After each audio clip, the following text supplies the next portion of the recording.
Otherwise, I got it. I got it. Yeah, you'll close that browser.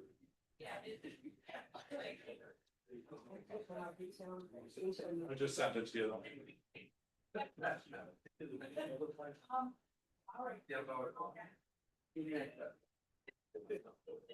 Look at that. You join Shane?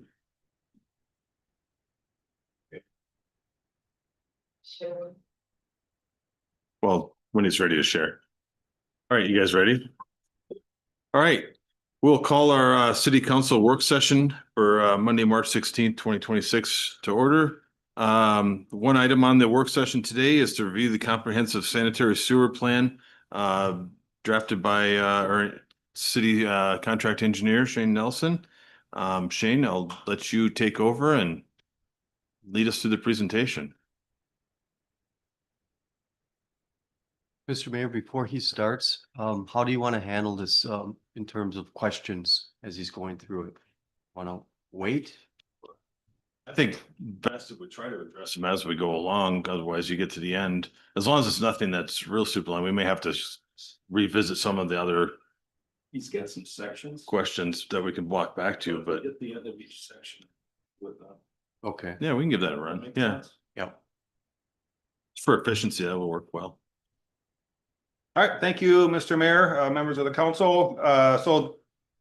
I just put together a presentation. Of course, this doesn't include all the components of the sewer study, but it does kind of grab the highlights. So just kind of a presentation outline. I'm not going to read all these points, but kind of shows you what we're going to talk about tonight. And then it's also kind of the order that these are presented in the study. So really the purpose of a comprehensive sewer study is to create a comprehensive tool for constructing and evaluating trunk sanitary sewer facilities necessary for ultimate future development. So when we're looking at this comprehensive sewer plan, it's not just what we expect to occur in the next 10 years. It's not what we expect in the next 30 years. It's really for ultimate development. And so that's what the goal of this study is. Is water included in this study? Or This is only a comprehensive sewer study. It's not a water study. if we put sewer in though, we would put water in too? And would we need a separate study for that? That is correct. We do have a JPA with the city of Savage, where we can purchase finished water from the city of Savage right now. But that's capped. I think it's capped at 100,000 gallons per day or 200,000. It's relatively small number. There is a chance that could be increased if we want to go back and renegotiate with them, but at this point, council hasn't directed that. So Okay, but you haven't sized the pipes for water that we need for all this development. This is just pure. this is just sewer. And That's it's correct. not road reconstruction, it's just a sewer. That is Okay. correct. Thank you. Okay, so sanitary sewer, the sizing is directly correlated to land use. Just in general, higher density results in higher sewer flows. And I just wanted to call attention to this because the city is going into kind of this comp plan process for the 2050 comp plan. And if we have a big change in our land use, it will be necessary to revisit the sanitary sewer comp plan.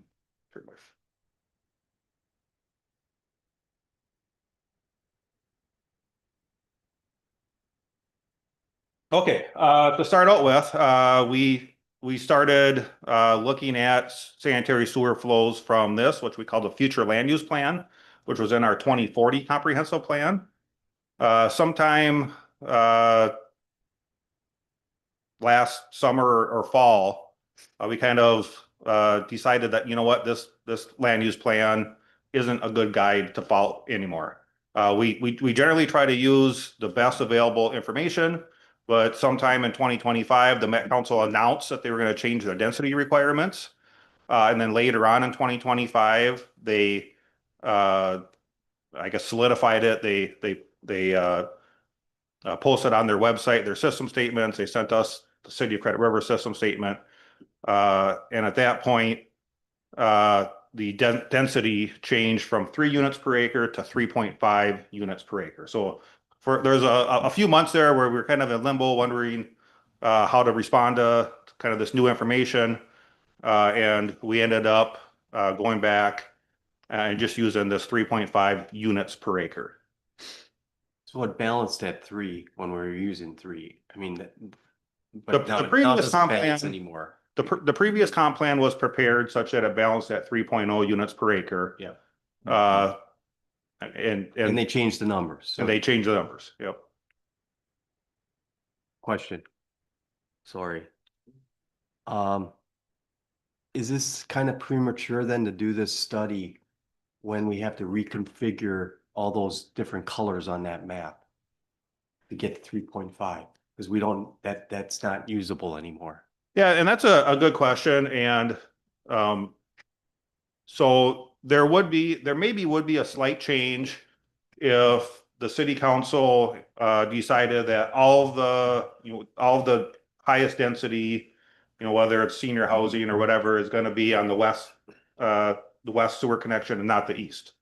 If that were to happen, maybe that would be a big enough change to say, hey, we need to relook at the sewer plan.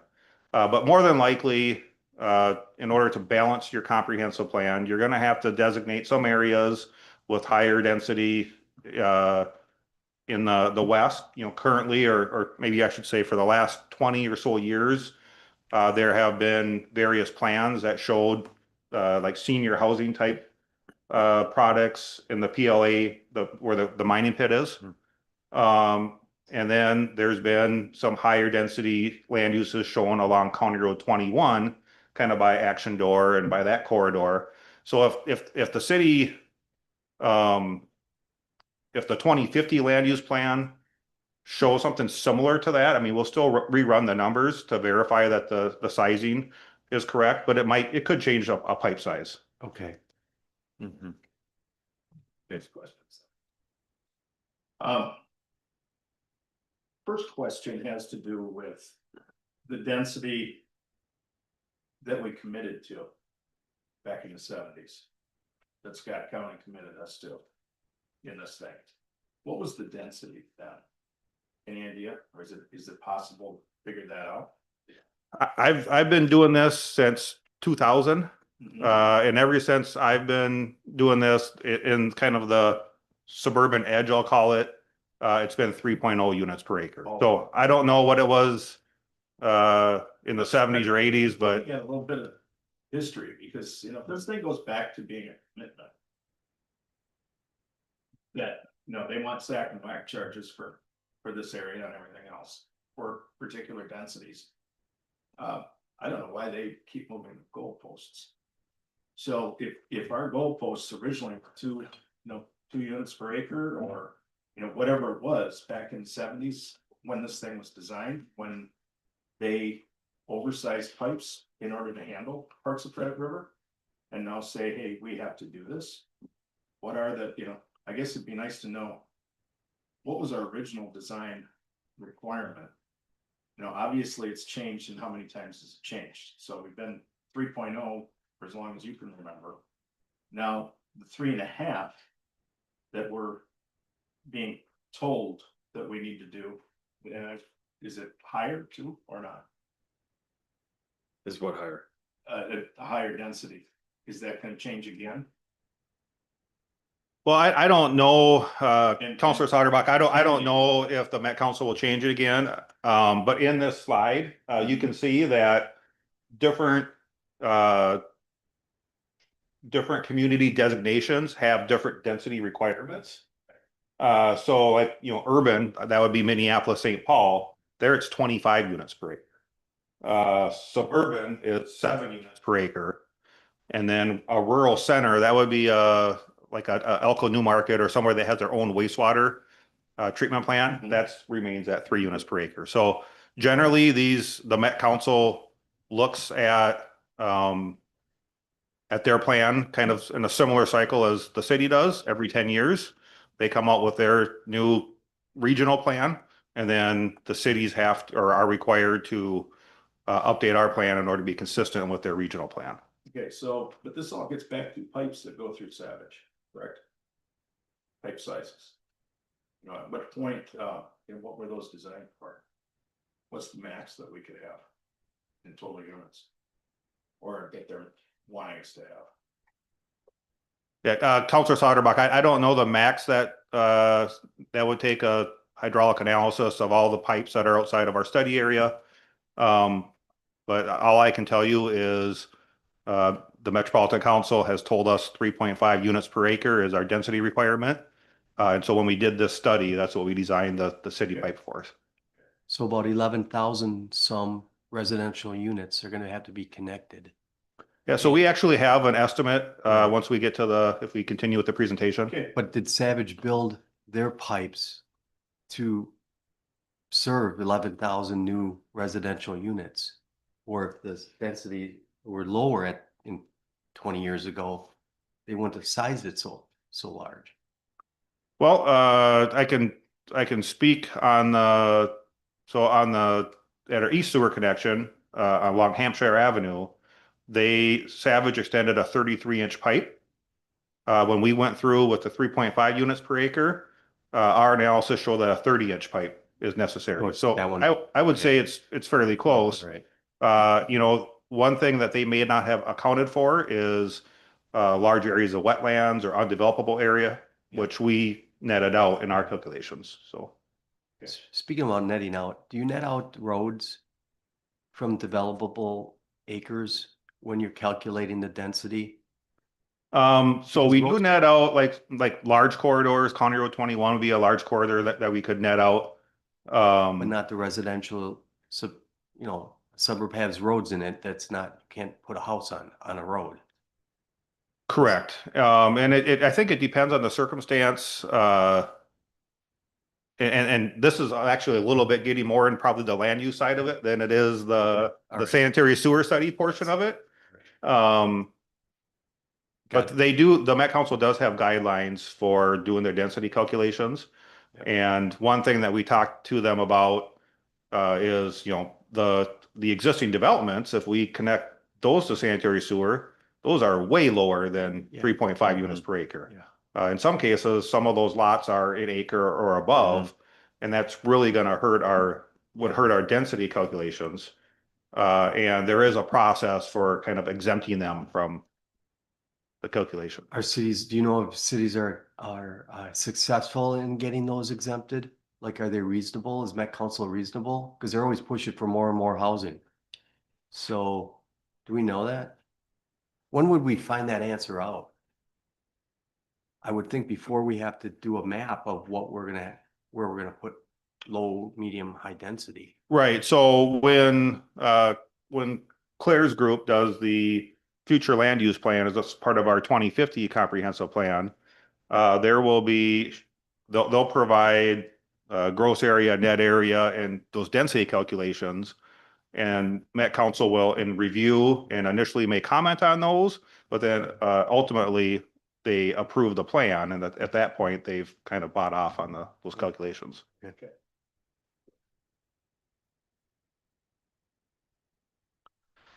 Okay, so the sanitary sewer comprehensive plan is a plan that really helps identify the trunk facilities that are needed for the ultimate development. And so what we mean by trunk facilities are sewer pipes that are larger than 8 inches. But it could also be sewer pipes that are 8 inches in diameter, but are constructed at extra depth in order to serve adjacent properties. Lift stations and force main, and then also any metering infrastructure. So it does not include every single lateral pipe or service pipe within the city. So just a little bit more about those. Gravity sewer is by far the most economical means of sanitary sewer conveyance. There's no power, there's no pumps, there's just nothing to wear out. But there is a limiting factor. So the limiting factor for sewer is generally considered to be around 35 feet. It is possible to construct sewer at greater depths than 35 feet. And I'm going to get to that in another slide, but sanitary sewer is just, it's a PVC pipe. It has a gasket such that it's leak proof and air proof. And they just, the pipes just slide together, creating that waterproof joint. But when we talk about why is 35 feet a limiting factor, it's because of this picture here. When you get to a really deep excavation, it just takes takes up a lot of real estate in order to install a deep pipe. And so you want to be able to replace that pipe and perform maintenance in the future. And so 35 feet is about the most you can fit into a typical right of way. If we had wider right of ways, let's say our right of ways were 200 feet wide, well, then maybe we could have deeper depths. But we got to account for the trench. We have to account for the soil stockpile. There's a lot of things that you have to account for when installing sewer pipe. So our goal with this study is to minimize the number of lift stations, and that's just because lift stations have those recurring O&M charges. Has the recurring electrical cost. Your pumps occasionally fail or they need rebuilding. They're just more costs that go into a lift station, but they are generally necessary. A lot of times due to changes of topography or kind of limiting depths. So just from my understanding, lift stations are bringing the sewage up to another level, so it drains. And it doesn't just necessarily just raise it up and then gravity flow. A lot of times you have pressure flow. Yep. So it'll force it into a pipe. I mean, sometimes pretty long. We built a force main in East Bethel was 6 miles long. Wow.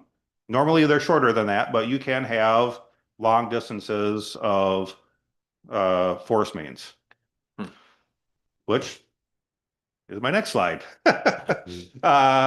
So force mains generally work under lower pressure.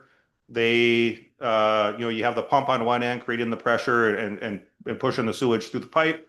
But usually at the other end, it's just a gravity, open discharge. And so if you have a 12-inch force main, you're probably going to need like a 24-inch gravity sewer pipe to take the same amount of flow when it's not under pressure. One other interesting thing about force mains is they're really hard to size for developing areas because when we design a force main, we're trying to provide a clean-in velocity of 2 feet per second. We're trying to keep that sewage from going septic in the line. And if let's say you have a really big lift station with a really big force main, and you don't account for your initial low flow, what happens is that the sewage just doesn't move in that sewer pipe. And so a lot of times when we're looking at at lift stations and force mains where there's a lot of future development, we might think about having a smaller, like a initial pipe, and then a larger ultimate pipe. And sometimes we design them sometimes we use a manifold so that in the ultimate design, they work kind of in concert. But it is a consideration when we're talking about lift station, the force main. Now, if you install a lift station in an area that's pretty much already fully developed, that's a different story. You just put in the ultimate pumps and the ultimate force main at the initial construction. I just have a couple pictures here. So this is a lift station. And so this on the kind of the left-hand side is a wet well. There's actually quite a bit of the lift station that's actually underground. You can see the piping going out. Those are the two force mains leaving that lift station, leaving the wet well, and then that manhole to the right is just it's a valve manhole. So that's kind of a picture. This is a larger lift station. This is something that we might, I think we might have something that looks similar like this over off of Hampshire Avenue. But lift stations can also be much smaller. This is a schematic of a lift station. This one we did for a elementary school in Otsego. They built a school kind of in the middle of a farm field. The big sewer pipe wasn't there yet, so they needed this interim lift station. But it almost always consists of kind of a two-part structure. This is a concrete wet well. You can see my cursor moving over here. Then on this side, the valve manhole is to the left. So this would be the valve manhole.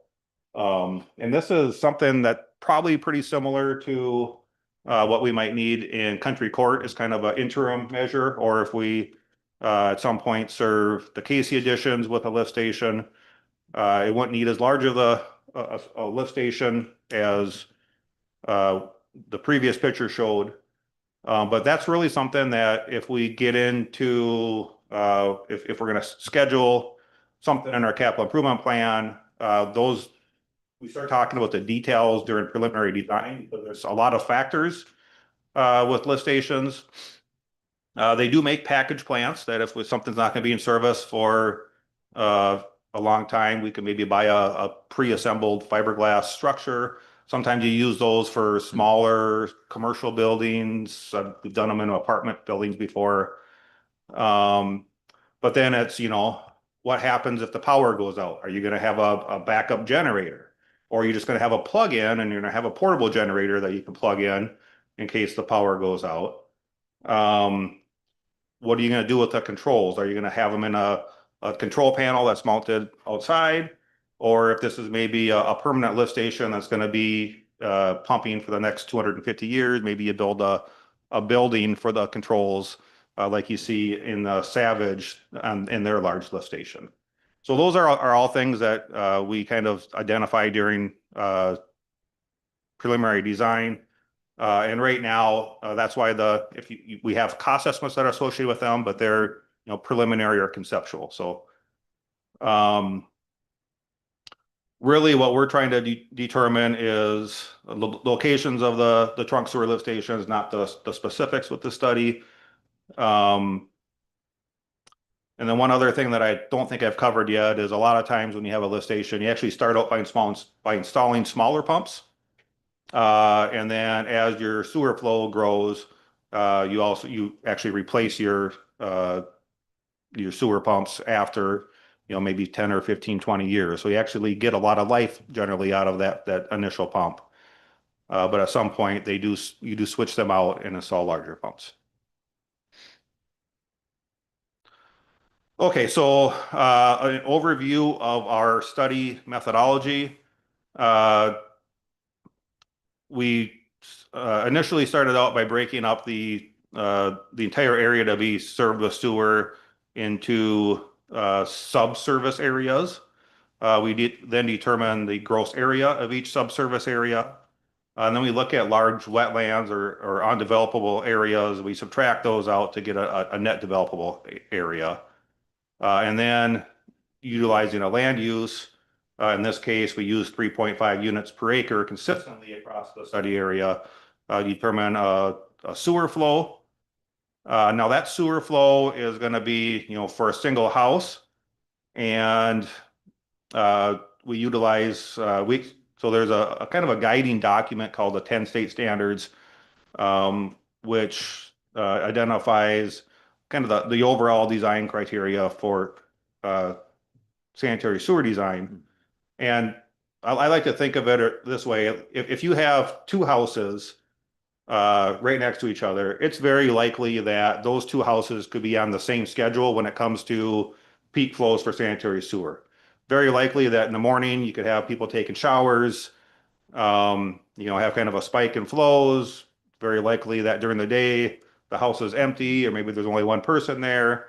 And then in the evenings, maybe you're doing laundry, taking showers again, the usage spikes. But as your sewer shed grows, what happens is those spikes become less sharp and more evened out.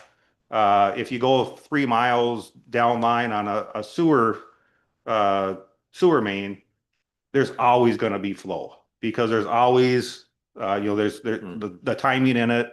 And so there's peaking factors. The max peaking factor is 4. And then as your population equivalence grows, that peaking factor decreases a little bit. So Our homes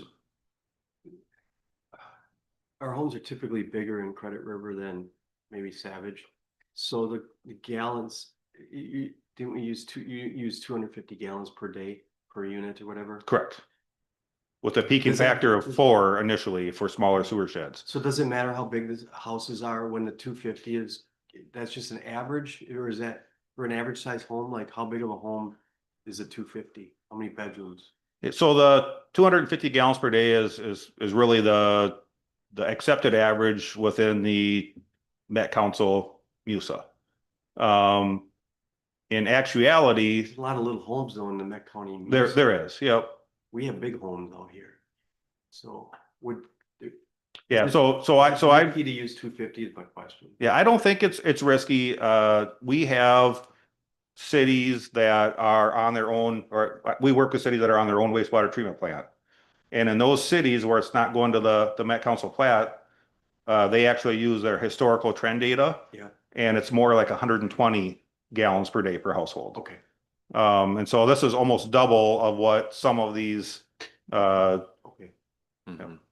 That'd be more of a factor that would be on the average population per house then, rather than the size of the house, right? I mean, you could have a big house and two people live there. You could have a small Right. house and four people live there, five people live there, right? right. Okay. And the other tricky thing is populations change over time. Yep. And household populations kind of trends change over time. So then after that, we design sanitary sewer pipe segments for the ultimate flow rate, and there are different percentages of grade that we use for different pipe sizes. Generally, the larger the pipe size, the flatter the slope is. And then we analyze the topography. So we use LiDAR topography, look at where all the high spots, the low spots are, and then selected our routes for the trunk sanitary sewer. And then we actually did a lot of our work using AutoCAD just to ensure that there was adequate pipe depths when we extended the sewer pipe into some of the service areas. So we prepared preliminary plan and profile sheets. Those are included in the appendix of the study. Looked at the depths of the sewer. Question on those. Sure.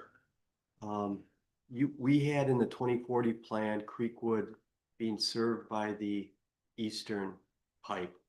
And did you move the lines so now it's being served by the western pipe? And why did you do that? It was in the 2008 study that way. Yeah, so there.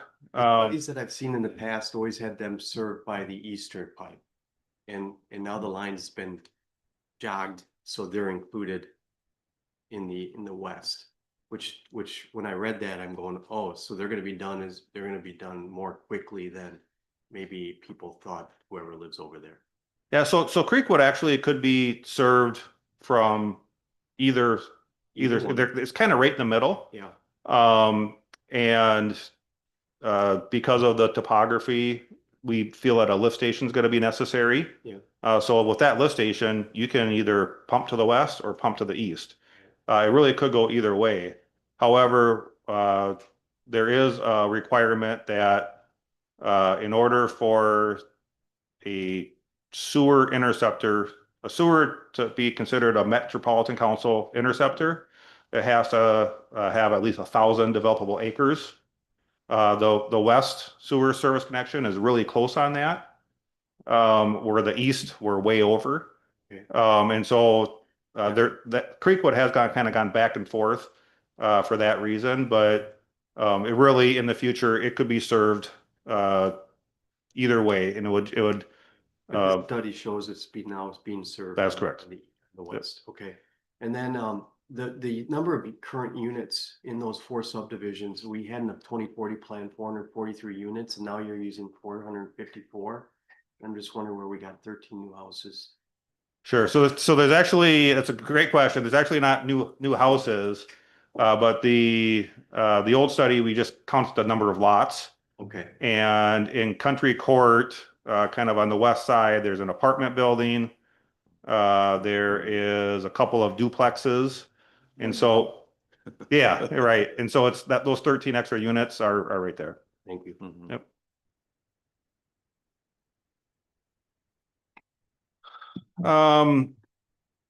Okay, so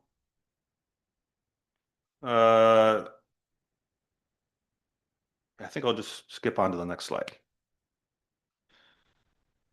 Okay, so as I mentioned, we determine the net developable acres or area for each subservice area.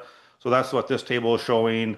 In each service area, how many ERUs we expect to connect.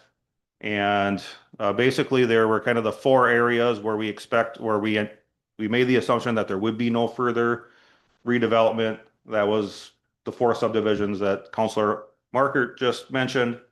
But everywhere else, even on, some of the larger 2.5 acre lots, you think of like off 165th Street, 167th, 169th.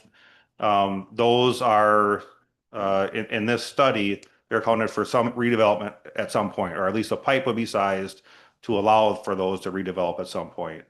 Now, the city is not gonna dictate that. It wouldn't be anything that would anticipate would happen, anytime in the near future, but these sewer pipes generally are in the ground for 75 years. And so they are, or they were considered that they would be redeveloped.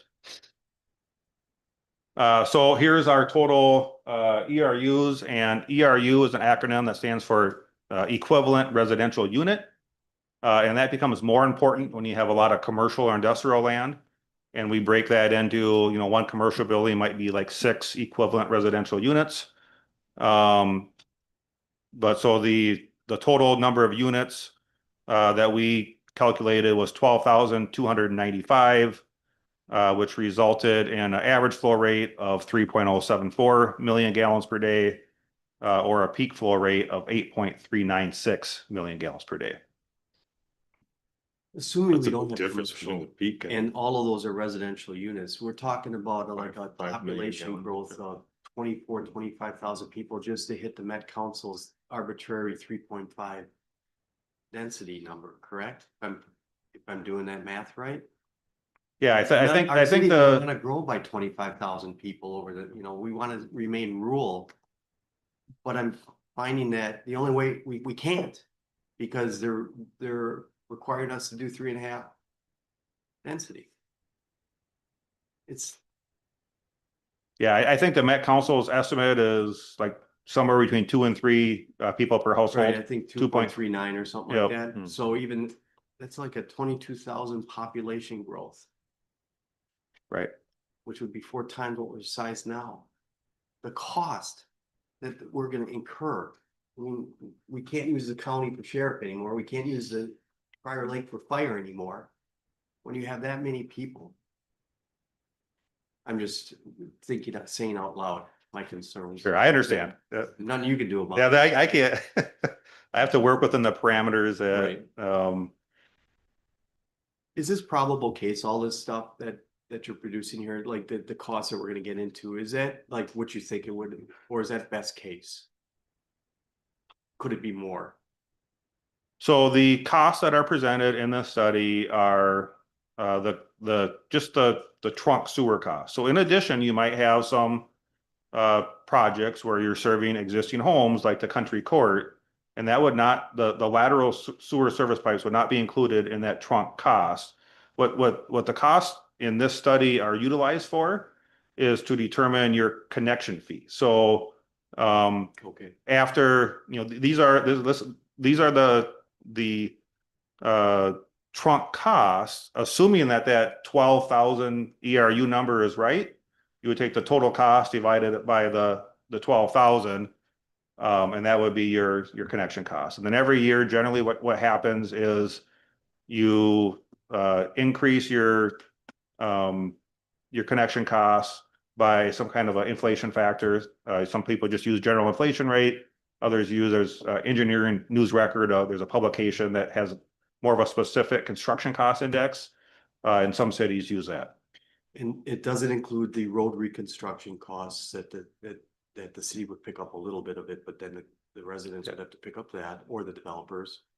It doesn't include the Met Council's connection fee, which is like $2,800 or whatever that number Correct. is. What else doesn't, it doesn't include the pipes to get from the curb to your house and inside your basement. It When- doesn't include the water main. Yeah. Right, and it doesn't include the water main, Right. and is that expensive? Or would it be a lot cheaper because you're already burying one pipe and you're just gonna be burying water? It would Yeah, just so- be the material mainly and. Well, water pipes themselves are relatively inexpensive. The higher ticket items are gonna be your water towers and treatment. Those are gonna be, Which my understanding is we wouldn't need those for. well, we would, Oh, we would. we would need them at some point. You know, and that's something that, again, we haven't discussed this with the city of Savage for, and probably a decade. I'm trying to think of when Last time we talked about the number, I mean, the JPA was probably. was that 2017? Right, it Yeah. goes through December of 31. Mhm. or Sure. 31. And I mean, I do know that, you know, they're getting they're getting the water from Burnsville. Some of it, yeah. Yeah, they're dumping water into the river that they're pumping out, but you still need to be able to treat the water. So, Mhm. you know, the amount of water that they could treat might be a limiting factor, but there is a possibility that contract could be renegotiated. You know, buying finished water is by far the most economical route to go for as long as we can. That's And I think that's why Burnsville and Savage have that partnership. right. You know, the partnership ends up with, you know, the Kramer mine dumps something like 12 million gallons of water in the river every day. They pump it out of the mine so they can mine. That was water was just going to waste. So Savage and Burnsville partnered and is taking that, treating it, and that's what's, you know, the majority of their water comes from. So I think they're taking maybe 4 or 5. Shane, do you remember if the number was like half or less than the total Yeah, water that they're dumping? Yeah, they're dumping a lot more water still in the river. They are. Than they're taking for.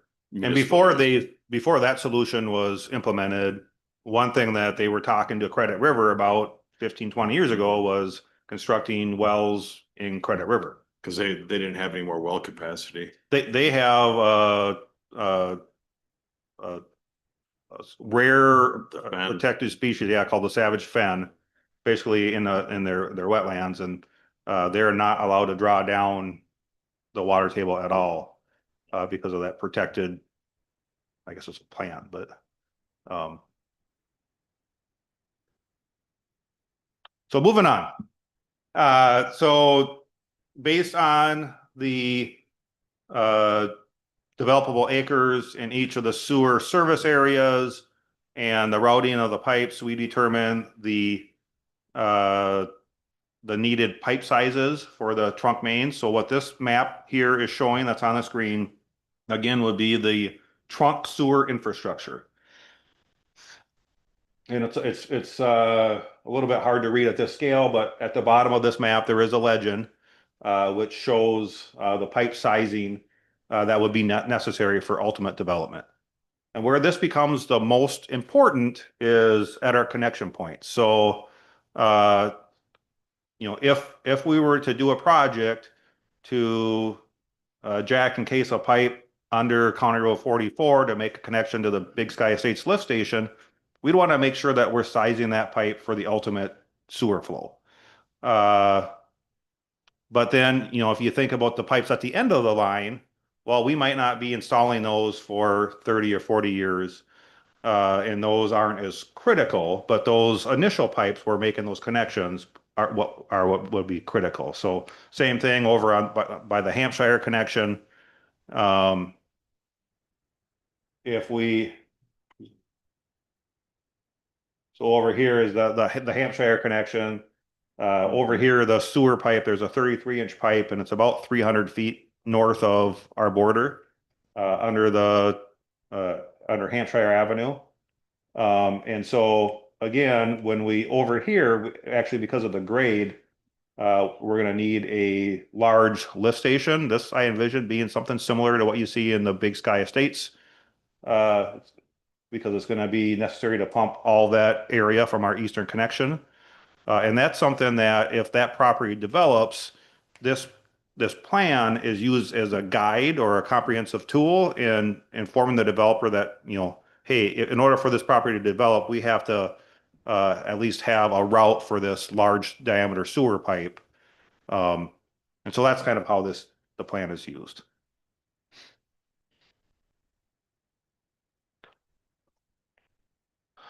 Okay, I just wanted to zoom in. You know, a lot of what we're talking about is kind of at the 1,000 foot level, or maybe even higher. I wanted to zoom in on a couple of locations, and actually I might have jumped the gun because this is what I was just talking about. So here in green is the approximate location uh, of the existing sanitary sewer in Savage. We envision a large lift station being constructed somewhere in this vicinity. And then there would be a force main which would pump that under the Credit River. And the reason that that large lift station is necessary is because of the invert elevation. So the invert elevation of the trunk in Savage is at 879. It's a 33-inch pipe, which means that just if you round it, the top of that pipe is roughly at an 882. Well, the Credit River is at an elevation of 880. So if that pipe were to go straight through the Credit River, it would be sticking out. And, you know, if you canoeing down the Credit River, you'd run into the sewer pipe. Of course, we can't have that. So there in this location, the lift station is necessary due to the elevation constraints. One other Question, are there easements then that build these pipes through all everyone's properties? Like. Like people own this land, I assume, where the green line runs through? So if should I go back to this? Yeah, that one. Yeah, so generally what happens is when properties develop, so when developers purchase a property and they develop it, Yep. they dedicate easements as part of that platting process. Okay. So this wouldn't be built until there was a developer, like right now, somebody owns this land. Correct. Build there and we'd have to get permission from that property owner to put a pipe in their property. Yeah, so I don't know how that works. so I would say that works two ways. One way is we don't have it in our capital improvement plan. We have a developer that's interested in developing the property, and they agree to pay for the cost of installing the facilities through the property they're developing. Sometimes there's a trunk oversizing credit.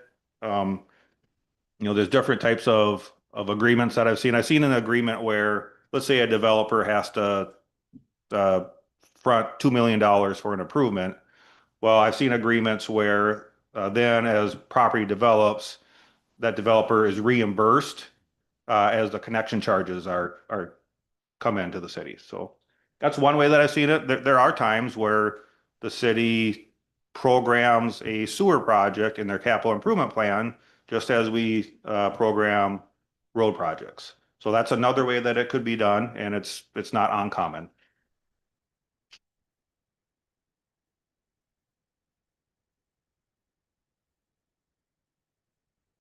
Okay, one other thing that I wanted to point out is the property on the east side of Murphy Lake Boulevard, adjacent to the park reserve. So these two properties are shown in all of our comprehensive plan documents as future parcel. Somewhere out there, the Three Rivers Park District has a master parks plan, and they show these properties as you know, proposed to be acquired someday for expanding the park. We question whether or not that's really realistic. These properties were for sale not all that long ago, and they did buy them on the open market when they were for sale. For sale for a long time too. Right. So it seems unlikely that they would acquire these properties, and therefore we did account for the these properties developing when we determined our sewer flows. Mhm.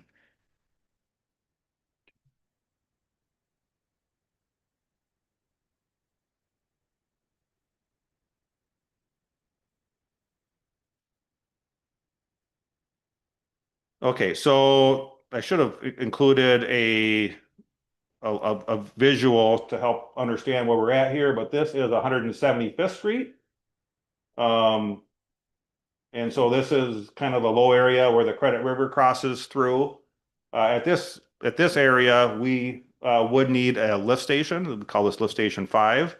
And just to explain to the council why that would be necessary, the ground elevation at this location is roughly at a 925. And as you go north on Murphy Lake Boulevard, you can see in our profile, it's probably really hard to make it out on the computer, but this right here is the high point of Murphy Lake Boulevard. That's an elevation of 975 or 50 feet higher than that low point along 175th Street. So that's why that lift station is needed at just south of 175th. And that is going to be another fairly large lift station. It's not going to be as large as the one off of Hampshire because it's not going to take the entire sewer shed, but it's going to take roughly half of it.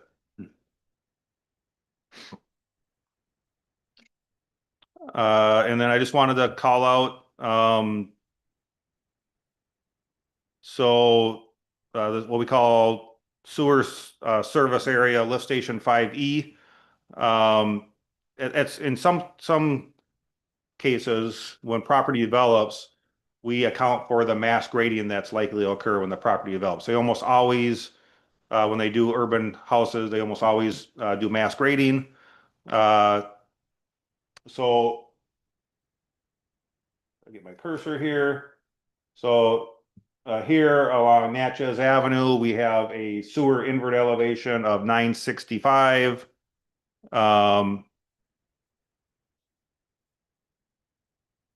Here, where this red arrow is pointing, we have a top of hill elevation of roughly 1,090, I believe that says.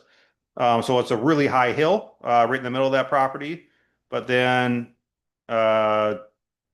towards the north property line of that property, there's an elevation of roughly 1,030. So it's 60 feet lower than the top of that hill. That's why when we show this sewer pipe being stubbed to the east, that's why we're going along that northern property line. It's the area where it's most conducive based on the topography.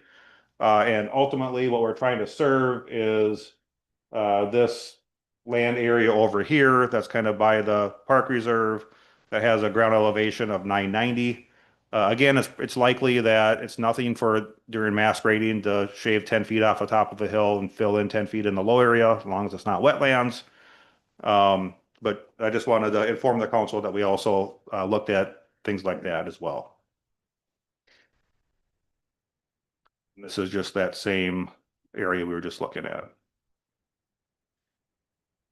I did include a policy statement in the report. It's a statement that a lot of cities include, but I wanted to point it out because it is in the report. So the city council has indicated that costs associated with the analysis and potential implementation of a municipal wastewater collection system will be recovered from benefiting properties, not from the public at large or from a general city fund.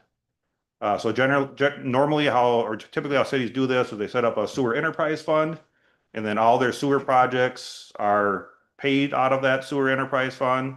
And when they are completing projects, the projects are paid for them. So that's where the money goes in and out of that sewer enterprise fund. And Shane, that's similar to like the subordinate service districts that we have today in the 4 community septic areas, right? That is similar. Yep. So if we have to have a bond for $30 million, and the bond has to be paid immediately every 6 months or whatever, and we only have 400 people on this system, how do you pay a bond that large with only 400 people on the system? Where does Sure. that cash come from? Yeah, and Councilor Mark, that's a great question. The short answer is it doesn't work, you know. Okay, So so how do you do this? And so couple of things. So number one, you never build all your sewer infrastructure at one time. Okay, That's just not, usually it's done in smaller projects. Sometimes, you know, they're under $1 million. They might be a $500,000 project. Sometimes they're a few $1 million. And so once we get into the comp plan process, that will be a further discussion that we'll have. So if you're identifying, or if through the comp plan, you identify area that is likely to develop with sewer and water, and, you know, by 2040 or 2050, they use 10-year increments. Then you may also consider, okay, what sewer and water improvements will be necessary to serve those areas? And then is that area likely to develop, and kind of will it pay for itself? And I think that's where, you know, I've seen cities get into trouble where they build a $35 million treatment plant. Build it and they won't come. Right. And then they don't have any development. And so that's, you know, in those cases, that policy statement doesn't work. But in most cities that we work with, it does work quite well. So and that's where the council, you know, that's kind of, you're the decision makers, and you look at, hey, is this area likely to develop within the next 10 years, or is this area way too large? And, you know, do we really have a need to serve that large of an area in this next 10-year time period? One thing that I will say is, based on our population forecast from the Met Council, they're planning on very little growth for the city within the next planning period. So if you're planning for very little growth, that would also correlate to very little sewer investment being necessary. Are your numbers, you produced an analysis last year, and then we filled an application out and sent it to the state, and we bumped it up a little bit, but it was like $12 million, $13 million cost. That included everything, not just the sanitary sewer, but the water and the road reconstruction. Have those numbers changed at all, or are those kind of like, would that still be the case for those 4 subdivisions? I'm sorry, country. Yeah, that was so the estimate that you're referring to was Country Court. Yeah. And that included, so there's a form. Yeah. And you have to calculate the midpoint year of construction and then apply an inflation factor. And that's when inflation was like 18% per year after year. And so that includes a 40% inflation factor. Right. So that's one thing. I think the actual estimated cost is between 8 and 9 million. That also includes about $1 million for lift station and force main.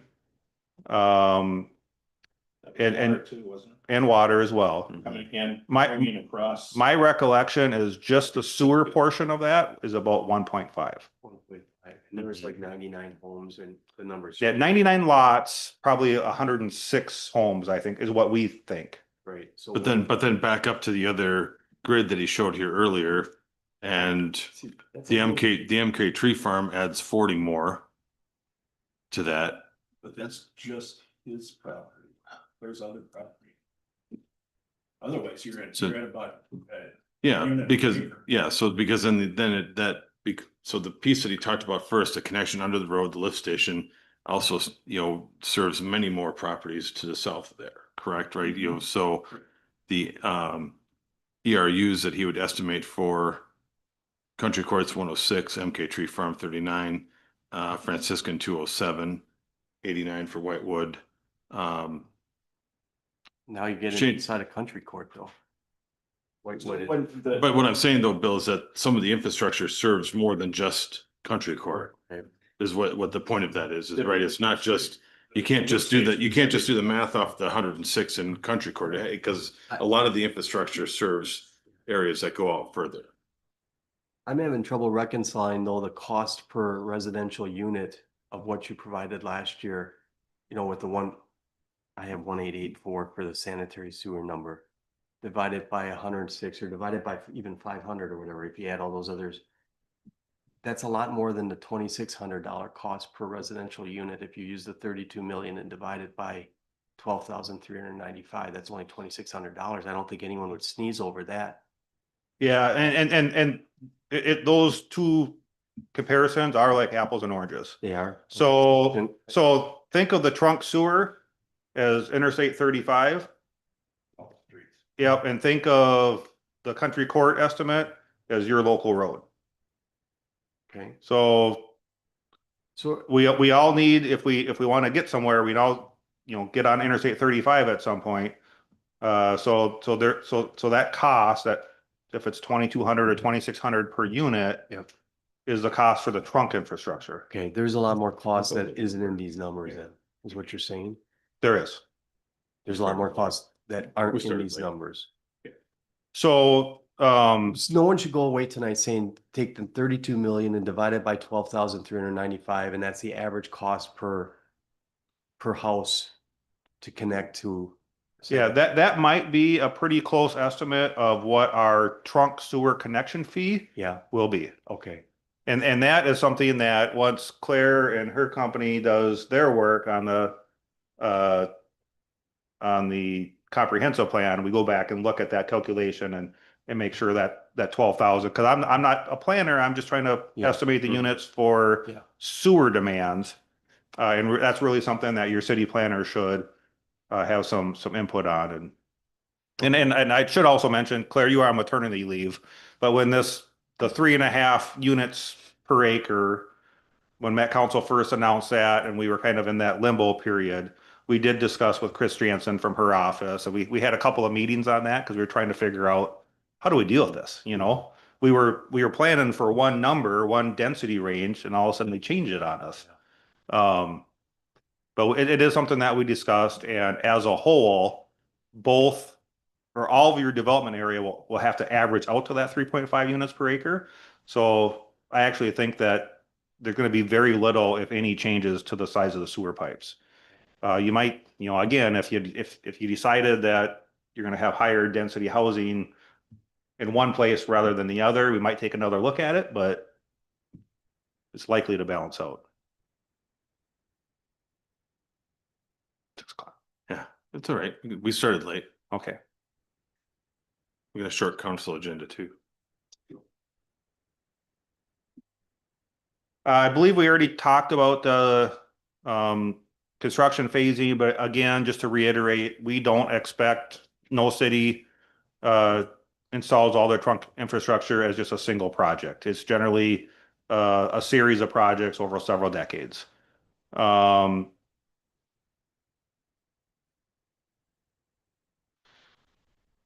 And trunk, I think that last bullet point's important too, Shane. Trunk infrastructure may be installed by developers.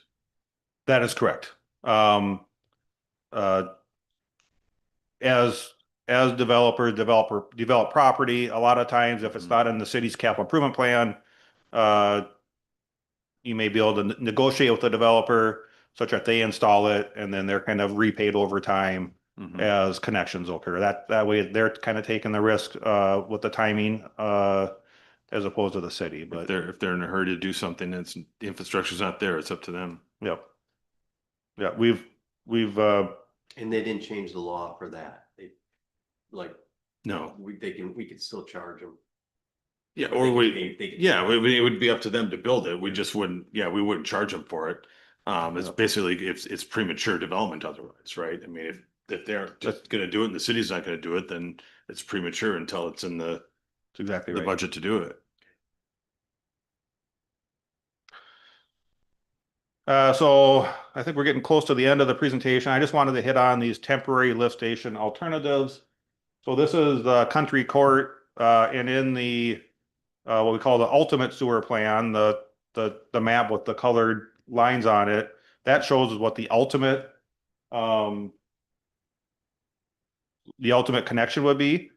And it's, again, it's always cities literally pay millions of dollars to remove lift stations. And so it's something that we always look at trying to minimize the number of lift stations because of their O&M costs. So in the ultimate design, the inverts work out such that this can gravity flow kind of through the area that's currently being mined and cross into Savage to make the connection to the lift station. But if there is a need, or if we move forward with the project before we have the ability to put the sewer pipes through this property, could be a temporary lift station installed, probably be close to the location shown, but wouldn't have to be exactly. But that is probably the lowest point in the development, and then that would utilize pressure to force it up the hill and into the existing lift station. So whoever owns that property on that L-shaped property, they'd have to agree to put a lift station in their property? Yeah, so they would have to agree, or in this case, the city would be thinking about acquiring at least a use of that property, maybe acquiring a fee title, but maybe you're just acquiring an easement over it. And it's really for the benefit of the entire neighborhood. And so in some cases, cities may pay for those easements or that property. And when you say temporary, in your mind, what is temporary? Is that 10 years? It would be until the Develops. the adjacent property develops. So it could be 10, 15, 20. Could be 40, could be Depends 50. on how Right. fast the sand comes out of that pit. Right. And that's all dependent on market too. You know, the more housing there is, the faster the sand and gravel comes out of that pit.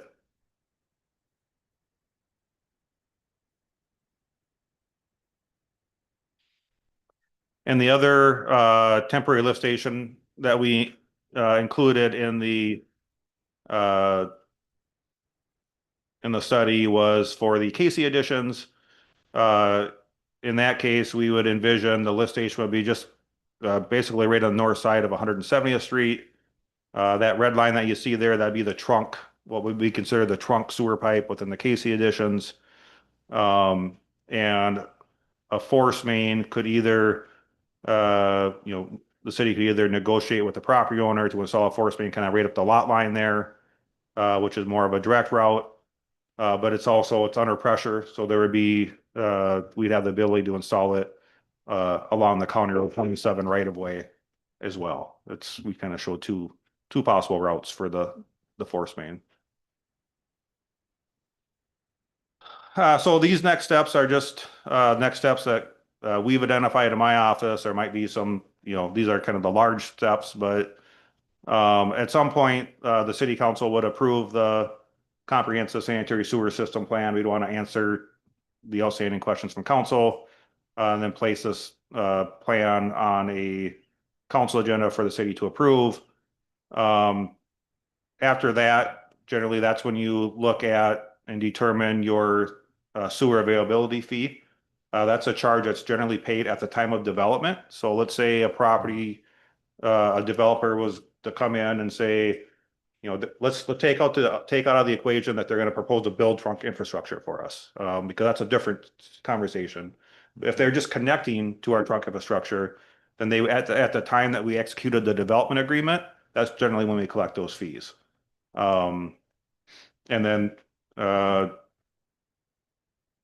so we'd have a sewer availability fee. There'd also be a sewer usage fee. We would establish separate utility enterprise funds. And then I just added a note that there's also a Met Council sewer availability charge. So that charge is generally paid at the time of connection, that $24.85. And with that, that's the end of my presentation. Any further questions? I have other questions, but maybe I can send them. Okay, And if you're fine doing that, yeah. Sure. yeah, because Yeah, I know, trying to be a little time conscious, but we started a little bit late, so I figured we'd go a little bit late, extend on. Jay, anything else? No? my questions are more, some of them are city council questions, like we need another discussion on this maybe. Yeah, this isn't the end of it, yeah. Well, part of it too, you look at the last bullet points that Shane had, there's a lot of other pieces that need to come together and everything, policies that need to be directed so that, again, enterprise funds set up, things like that, just to cover. I just don't understand how you plan for this when we don't know what the map's gonna look like, because we have to change the map. It's like we're doing this, and you're saying that this is, I asked this earlier, this is flexible enough that it doesn't need, we don't need to know exactly where things are gonna be. Because this is the interstate, you said, it's just the big pipes. It is. It would change if, you know, let's say that, right now, we're calculating 3.5 units per acre, both connection points. If there was a change and one area is gonna be lower density and the other area is gonna be higher density by connection point, that might change by like a pipe size. So you need to know that, or, But yeah, I don't anticipate that. I mean, it's very common to have, you know, if you have commercial, it's common to have it along your busiest road corridor. Yeah. And it's generally from commercial, you generally do medium density as kind of a buffer Yeah. to your low density. And so I don't envision large scale changes, but it is something that we discussed with Claire's associate, Chris. would you do a water study then also? Is that is that another step? Yeah, so a water study is another step. I would say, you know, I wouldn't do the study now if the city doesn't envision that we're gonna establish our own water system within the next 10 years. So they would continue to use their wells then? Is that what? No, Connect to Savage. connect to Savage. Connect to Yeah, with Savage, Savage. yeah. Yep. So you Yep, still need so- pipes and all that stuff buried, right? So with the water, what we envision is that we will have an interconnect with some of our neighbors. It's always beneficial to have a interconnect, say with Savage. Maybe you're not always using it, but if something happens to one of our water towers, or something happens to one of our wells, you can go turn a valve and get Yeah. water to our residents in an emergency situation. So I think we always envision that, but water is different because it's not coming from the north and working its way to the south. Likely in the future, we're gonna have some of our own wells and a couple water towers, and they're probably not gonna be at the border, they're gonna be further in. So if we start having some development interest, maybe it's time to talk about that, like a water supply study. But if it's greater than 10 years out, I would say hold off a little while. If it's not imminent, there's no sense in doing a study because things change over time. You know, 20 years ago, Savage thought they were going to build, or they were investigating the feasibility of water supply in Credit River and pumping it to them. So, Yeah. Well, what about Country Court though? That so would, our agreement would allow us to supply water to Country Court. right, but Mhm. do you need a study then where's the engineering study to bring water to Country Court and bring water to the other 3 subdivisions? I mean, It's not gravity dependent. You know, but I think just capacity wise, right, is what you're wondering about, like, I'm just wondering- so you think about, so if our agreement with Savage is 100,000 gallons a day, is there sufficient supply with 100,000 gallons for that? Is that what you're asking, Bill? yeah, that, mean- and how much is it gonna cost to bring in water for those 4 subdivisions? So we could talk about this. Yeah. But that, So Yeah, do you use the same gallons out, gallons in, 250? Is that the same usage? Slightly different for water, but Yeah, um up higher or lower, do you think? um Off the top of your head, I'm not asking for the 10 state standard or anything like that. yeah, well, with water, the biggest thing that we have to, Watering your lawn. yeah, that's exactly right. So That's water. That's so it's probably more. yep. Okay, well, thank you. It's a good. yeah, good. Well, good information. Yeah, but you can restrict that as well. So, you know, your water Yeah. usage kind of depends on your local ordinances, which, The other thing too is that properties can maintain an irrigation well. They don't necessarily have to abandon the well they have, they can Yeah. have to disconnect it. And that's a policy the city would have to, Yeah. Right. have to establish. Yeah, Mhm. the, Or I an believe plumbing ordinance. code does allow for an individual well for irrigation purposes, as long as it's not connected to Mhm. the other potable water at all. Yeah. Yep. Yep. All right, sounds good. Well, since Abe's not here, who's gonna step on adjourn? I'll make a motion that we adjourn this workshop Thank you, Jay. with permission. 1 second. Motion by Siderbrook, second by Market to adjourn the workshop. All in favor, say aye. Aye. Anybody opposed? Hearing none.